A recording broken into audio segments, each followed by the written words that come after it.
Hello বন্ধুরা, আশা করি সকলেই ভালো আছেন। আজকে আমরা ইনপুট ফাংশনের উপর একটা এক্সারসাইজ করব। এর জন্য আমি প্রথমে অ্যাপসে প্রবেশ করি। তো আমি এখানে প্রোগ্রাম লেখার জন্য আমি প্রথমে একটি ফাইল ক্রিয়েট করে রেখেছি। আপনারা ইচ্ছা করলে ফাইল ক্রিয়েট করে রাখতে পারেন। এক্সারসাইজ নামক আমি একটি ফাইল ক্রিয়েট করে রেখেছি।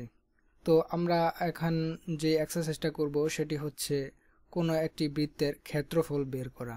তো আমাদের বৃত্তের ক্ষেত্রফল বের করতে অবশ্যই আমাদের ইনপুট ফাংশনগুলো ব্যবহার করতে হবে। আর আপনারা যারা ইনপুট ফাংশন ব্যবহার এখনো জানেন না বা এখনো ক্লিয়ার হননি, তাহলে আমার পূর্বের টিউটোরিয়ালটা দেখে নিতে পারেন।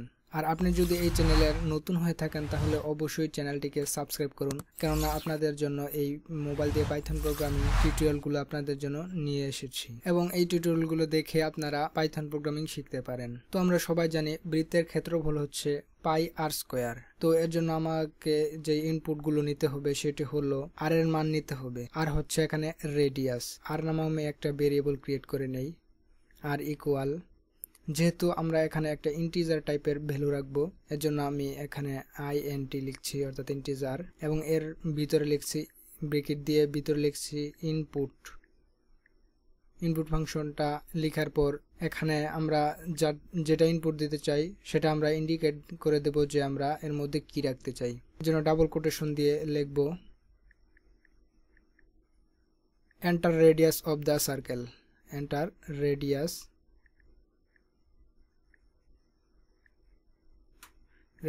of the circle।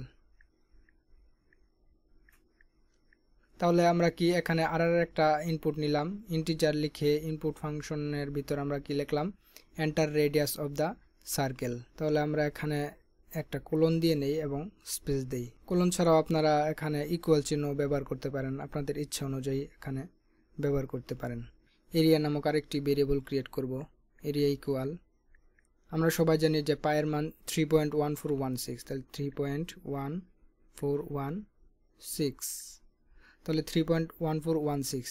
যেহেতু পাই আর স্কোয়ার, অর্থাৎ পাই আর এর সাথে গুণ আকারে আছে, এজন্য আমরা গুণ চিহ্ন দিব। তারপর আর স্কোয়ার মানে আর দুইবার, আর ইন্টু আর, তাহলে 3.1416 ইন্টু আর, তাহলে পাই আর স্কোয়ার। এখন আমরা প্রিন্ট করব, প্রিন্ট এরিয়া।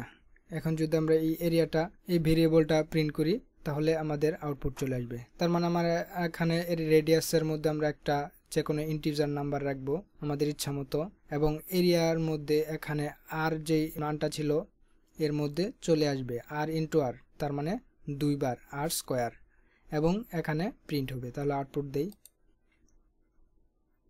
আমি দিচ্ছি রেডিয়াস 4।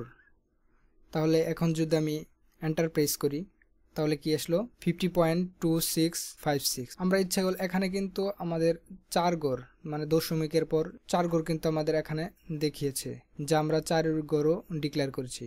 আমরা ইচ্ছা করলে কিন্তু এখানে 3 গড় রাখতে পারি, তাহলে 3 গড়, প্রথম 3 গড় রাখতে পারি। তাহলে 3 গড় রাখার জন্য আমাদের অবশ্যই রাউন্ড নামক যে ফাংশনটা ছিল ব্যবহার করতে হবে, যা আমি রাউন্ড ফাংশন টিউটোরিয়ালটা এর মধ্যে আমি দেখিয়েছিলাম। তো এর জন্য আমাকে কি লিখতে হবে, আমি এটা কেটে নেই, এরিয়াটা প্রিন্টের মধ্যে রাউন্ড ফাংশনের ভিতরে আমি দিয়ে দেই। তাহলে কি প্রথমে লিখতে হবে রাউন্ড, ROUND।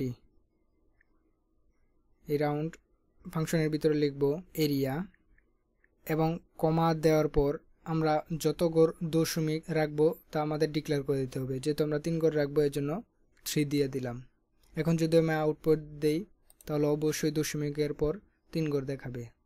তাহলে আমি লিখলাম 4, এন্টার। তাহলে কি আসলো, 50.266, অর্থাৎ 266। তাহলে 3 গড় আমাদের দেখিয়েছে। তো এভাবে আমরা ইনপুট ফাংশন ব্যবহার করে আমরা বৃত্তের ক্ষেত্রফল বের করতে পারি।